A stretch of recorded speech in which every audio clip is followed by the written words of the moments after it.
Welcome back to ತೃಪ್ತಿ vlogs. ಇವತ್ತಿನ ವಿಡಿಯೋದಲ್ಲಿ ಮಸಾಲಾ ಕಾಜು ಬಿಸ್ಕೆಟ್ಸ್ ಮಾಡೋದು ಹೇಗೆ ಅಂತ ತೋರಿಸ್ಕೊಡ್ತಾ ಇದ್ದೀನಿ. ಬನ್ನಿ ನೋಡ್ಕೊಂಡು ಬರೋಣ. 1 ಸ್ಪೂನಷ್ಟು ಅಜ್ವೈನ್ ಕಾಳು, 1/2 ಸ್ಪೂನಷ್ಟು ಬೇಕಿಂಗ್ ಸೋಡಾ, ಹಾಗೆ ರುಚಿಗೆ ತಕ್ಕಷ್ಟು ಉಪ್ಪು, ಎಣ್ಣೆ, ನೀರು ತೊಗೊಂಡಿದ್ದೀನಿ. ಹಾಗೆ ಸಿರಪ್ ಬಾಟಲ್ದು ಕ್ಯಾಪ್ ತೊಗೊಂಡಿದ್ದೀನಿ. 1 ಕಪ್ ಅಷ್ಟು ಮೈದಾ ಹಿಟ್ಟು. ಇವಾಗ ಮೈದಾ ಹಿಟ್ಟನ್ನು ಜರಡಿ ಮಾಡ್ಕೋತಾ ಇದ್ದೀನಿ.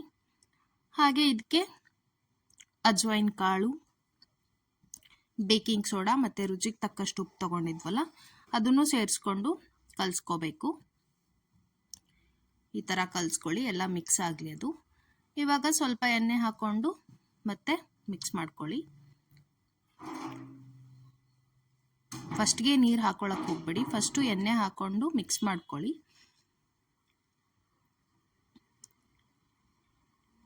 ಈ ಥರ ಅನಿಸ್ಬೇಕು ನಿಮಗೆ.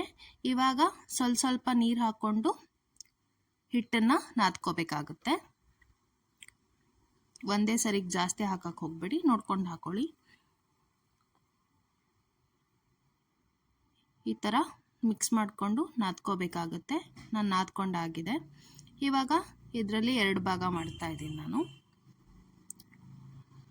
ಈ ಥರ 2 ಭಾಗ ಮಾಡಿಕೊಂಡು ಚಪಾತಿ ಥರ ಲಟ್ಟಿಸ್ಕೋಬೇಕಾಗತ್ತೆ. ಆ್ಯಸ್ ಯೂಶ್ವಲ್ ನಾವು ಚಪಾತಿ ಮಾಡೋವಾಗ, ರೊಟ್ಟಿ ಮಾಡೋವಾಗ ಹೇಗೆ ಮಾಡ್ಕೋತೀವೋ ಅದೇ ಥರ ರೌಂಡಾಗಿ ಮಾಡಿಕೊಂಡು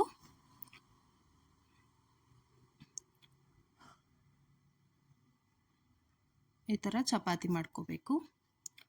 ಸ್ವಲ್ಪ ದೊಡ್ಡ ಚಪಾತಿ ಮಾಡ್ಕೊಳ್ಳಿ. ತೀರಾ ತೆಳ್ಳಗೆ ಮಾಡ್ಕೊಳ್ಳೋಕೆ ಹೋಗ್ಬೇಡಿ, ಸ್ವಲ್ಪ ದಪ್ಪನೇ ಇರಲಿ ಅದು.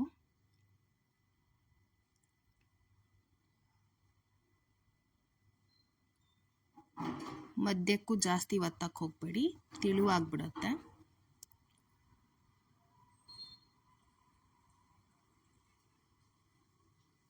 ಇಷ್ಟು ದಪ್ಪ ಇದ್ದರೆ ಸಾಕು. ಸೊ ನಾನು ಯಾವ ಕಡೆನೂ ತಿಳುವಾಗಿ ಮಾಡ್ಕೊಂಡಿಲ್ಲ.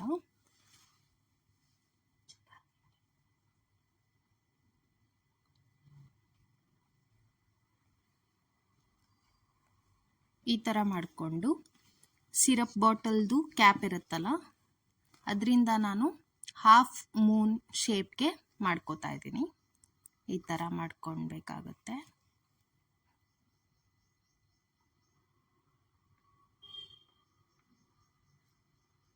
ತುಂಬ ಈಸಿ ಟ್ರಿಕ್ ಇದು, 1/2 ಮೂನ್ ಶೇಪ್ ಮಾಡೋಕ್ಕೆ. ಹೋಲ್ ಚಪಾತಿನ ಈ ಥರ ಶೇಪಿಗೆ ತಗೋಬೇಕು ಕ್ಯಾಪ್ ಸಹಾಯದಿಂದ.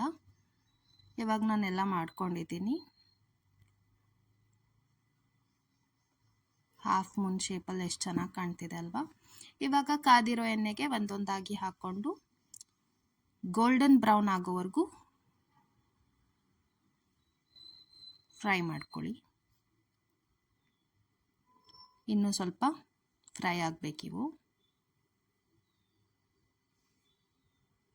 ಇವಾಗ ಗೋಲ್ಡನ್ ಬ್ರೌನ್ ಆಗಿದೆ.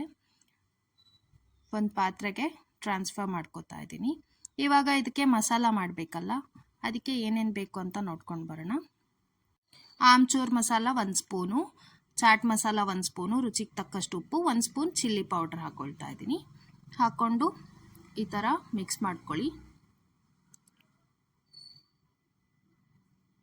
ಈ ಥರ ಮಿಕ್ಸ್ ಮಾಡಿಕೊಂಡ್ರೆ ಮಸಾಲಾ ಕಾಜು ಬಿಸ್ಕೆಟ್ಸ್ ರೆಡಿ ಆಗಿರುತ್ತೆ. ತುಂಬ ಟೇಸ್ಟಿಯಾಗಿರುತ್ತೆ. ಚಿಕ್ಕ ಮಕ್ಳಿಗಂತೂ ತುಂಬ ಇಷ್ಟ ಆಗುತ್ತೆ.